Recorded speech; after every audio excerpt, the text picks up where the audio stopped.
So this is a paragraph that describes an example of a consciousness disorder. Um, a little scary to think about, right? Let's talk about what those are and why those occur. And to start it off, we're gonna jump back to our intro and look at Kato and Taylor Swift. So it's pretty easy to recognize when someone is non-conscious, like a pillow, or fully conscious, like Taylor Swift. But the middle ground is kind of a gray area. There's a lot of in between that's ambiguous.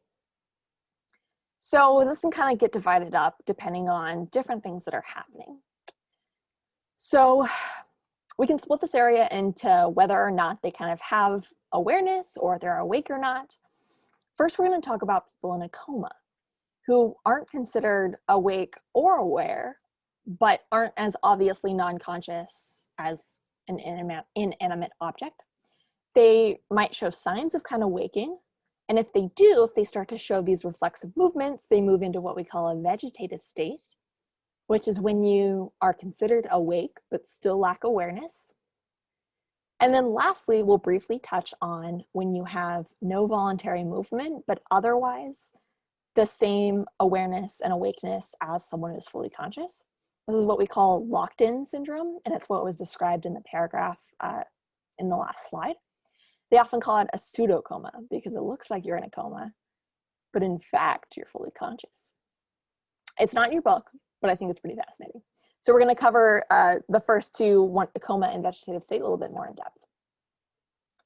So a coma is considered an abnormal state of deep unconsciousness. You are not conscious in a coma. You don't have any sleep-wake cycles, so you lack that alertness component. You can't be awakened. You don't have any reflexive responses to pain or light or anything in your external environment, so you lack that awareness of external sensations. And you can't voluntarily move your body. You can't behave in any sort of voluntary way, so you don't have any sort of awareness or ability to do internal actions. You can't make an internal judgment and carry it out. Now, how that might occur is either via damage to both of your brain hemispheres, so somewhat similar to a seizure, a generalized seizure. If you damage both brain hemispheres, then you can't really do things like process external stimuli or think through the default mode network, things like that. Basically, if you damage both brain hemispheres, you can have problems. But also it could be caused by a damage to the reticular formation, which again, we talked about earlier. It's this part of the red part of the brainstem. If you remember, the reticular formation is in charge of wakefulness and arousal from sleep. So if you have damage here, you can't wake back up. Now, comas will typically last anywhere from a few days, typically, to a few weeks. And then after 2 to 4 weeks, patients will either fully recover, or they'll enter a vegetative state, or they'll experience brain death. So there's kind of like a fork in the road, and 3 different outcomes might occur. So if they start to kind of wake up and start to kind of show reflexive movement, they transition to a new name, a new state. They call it vegetative state now. So vegetative state is wakefulness without consciousness. So you're still unconscious. They call it often unresponsive wakefulness syndrome, which I think is helpful because it again shows you that you are awake, but you're unresponsive. You're not aware of what's going on around you.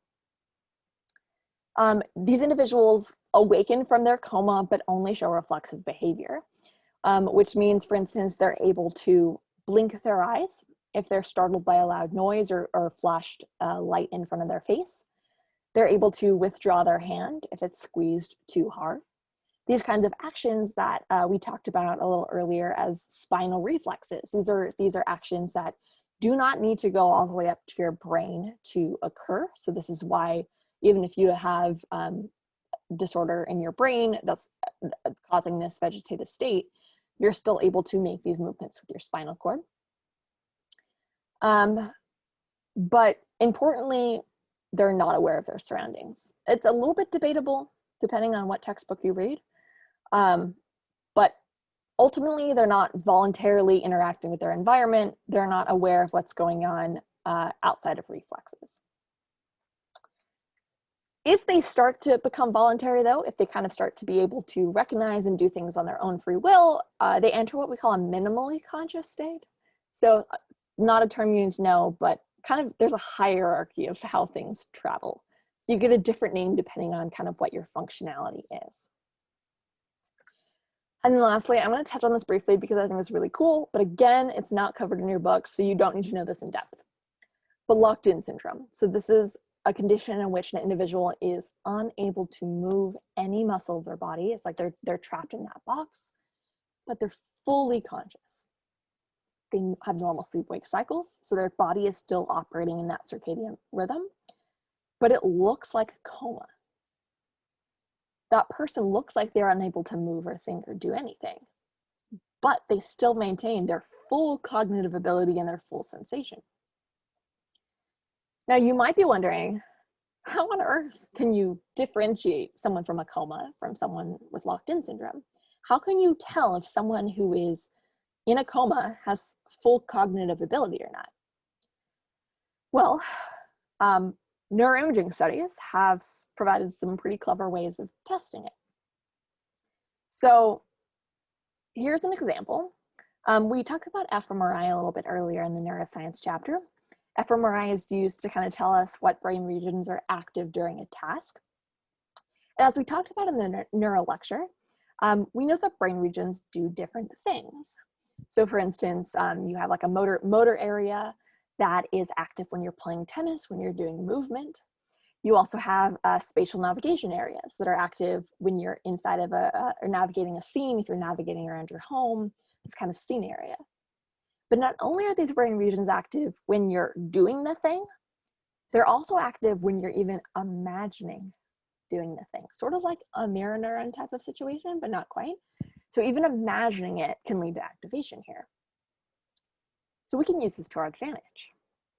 So if you take an individual with either a coma or locked-in syndrome and you're trying to figure out whether or not they have voluntary cognitive abilities, you can ask them to either imagine playing tennis, which will activate these kind of motor regions, or to imagine navigating their home, which you can see activate completely different brain regions.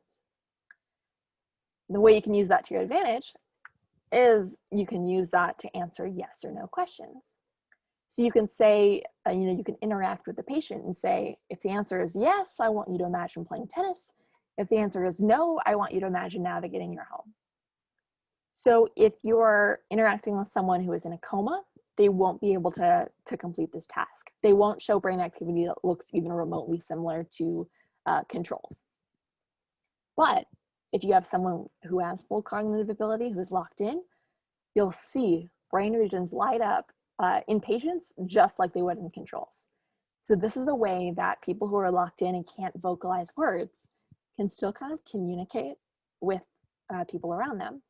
There's also some other cool technology that's been used to help these individuals out. I might link you another video down below. Again, optional, but if you find it cool, watch it. So one thing to kind of consider, this is an ethical situation that affects a lot of our social policy. Because these life and death decisions happen around us in hospitals all the time. So when someone is in, for instance, a coma or a vegetative state with no really clear signs of improvement, sometimes family members are asked whether or not they want to continue life-supporting services. So if these people are actually conscious, do you think it's ethical for family members to decide to terminate their life? If you have an individual with locked-in syndrome who's still fully cognitive, does it make sense for someone to get to decide whether or not their life ends? So pretend you're a policymaker. Develop a policy based off these kind of three major disorders of consciousness we've talked about: coma, vegetative state, and locked-in syndrome, for how you think these types of situations should be handled. Should we test individuals first? Should we give them a certain amount of time? Should they need to pass a certain test? What do you think? So take some time and think about it.